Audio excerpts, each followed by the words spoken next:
Ano ng real score nila ni Enrique?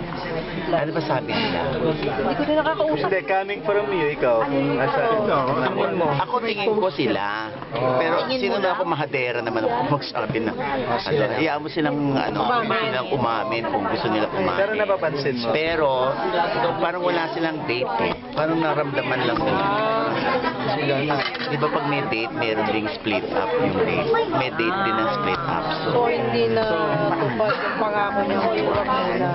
Hindi naman 18 na siya. Tsaka ano ba naman, Reggie, meron na siyang bahay at ano. Meron. Oo. Nagawa na niya yung... Oo naman. So bilang manager, hindi wala kang bawal-bawal sa ganyan. Hindi naman. Basta importante, actually maano naman si Liza sa mga morality clause ng kontrata. Medyo ano siya doon. Medyo particular siya doon. Pag merong maraming bawal, ganun. Hindi niya ginagawa yun. Kahit nga, yung kissing scene niya, ang galing yung kissing scene sa Dolce.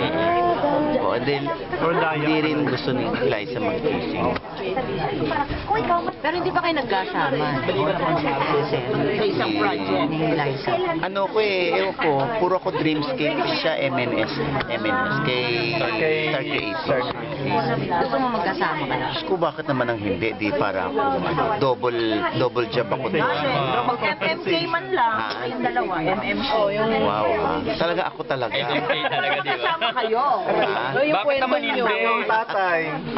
Or Lola. Or Lola. Mukhang to, tapos ang produkto siya. Grabe ka naman.